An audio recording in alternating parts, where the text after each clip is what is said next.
Section 9. Progress despite reverses.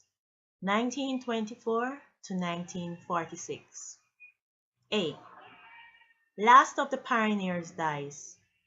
Elder J. N. Logborough's death in 1924 brought to an end the era of the pioneers, but the spirit of the pioneers was not dead.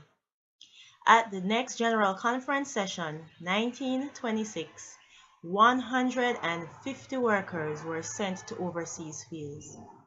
Soon after, hospitals, schools were opened in Ethiopia, Japan, Poland, Angola, and the Philippine Islands. New missions were established in the South Seas, the Middle East, the Cameroons, Brazil, and the West Indies. Schools, printing presses were opened in China, Malaya, Java, Trinidad, and India. The work in this decade was outstanding. The seed sown by the pioneers, blessed and watered by the Holy Spirit, bore fruit. B. The Depression years.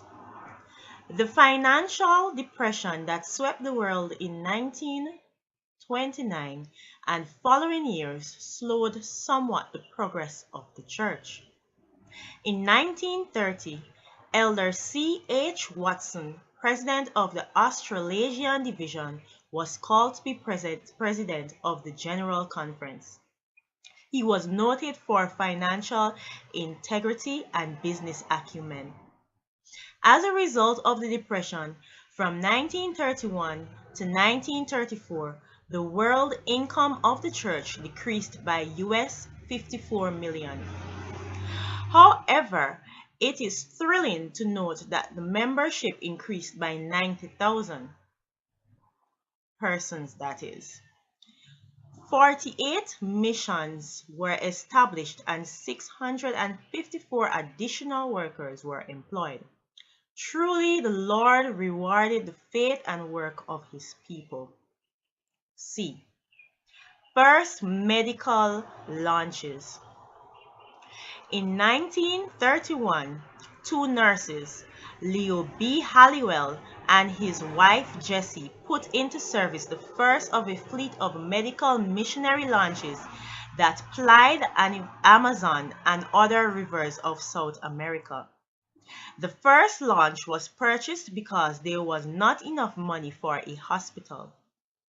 This apparent tragedy was used by God to begin a new and successful method of evangelism. That was part C. I'm now going to read part D. Temperance Society formed. The American Temperance Society was established by the General Conference in 1932. When restricted budgets prohibited the investment of large sums of money. The temperance promotion work grew despite difficulties, and the International Temperance Association in 1947 was a natural outgrowth. The ATS is heir to an organization of the same name founded in Boston in 1826, before the Advent movement began. E. Theological Seminary established. To keep pace with rising standards of education, the Seventh-day Adventist Theological Seminary was established in Washington, D.C. in 1936. First, only MA degrees were offered, but several advanced degrees have since been added. In 1960, the Theological Seminary became a part of Andrews University, named after J. N. Andrews, the first missionary. F. Health food work expands. Health food factories were built as early as 1897. Factories in the USA, Australia, New Zealand, Denmark, England, Germany, and other places have proved to be an asset of the work of the church in many ways. or that should read, to the work of the church in many ways. This industry has been a threefold blessing. 1. It provides health food for the nation. 2. It provides employment for church members. 3. It provides money for missions and education. G. Second World War, 1939 to 1945. The world had hardly recovered from the financial depression when the Second World War began. With the coming of war, new obstacles had to be overcome. Materials such as paper were in short supply.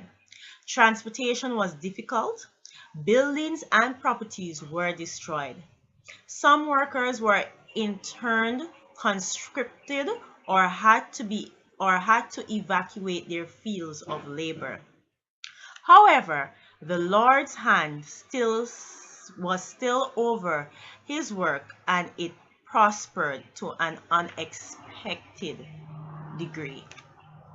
H. A decade of unity and advance. Several significant actions taken between 1931 and 1941 mark this decade as a period of unity and advance. For example, Statement of Fundamental Beliefs adopted in 1931. Uniform Baptismal Certificate with Summary Beliefs and the Covenant and Vow adopted in 1941. There are 13 questions for candidates to answer. Also, renewed emphasis on presenting Christ-centered doctrines. I. Radio work expands. The pioneer of radio broadcasting was Elder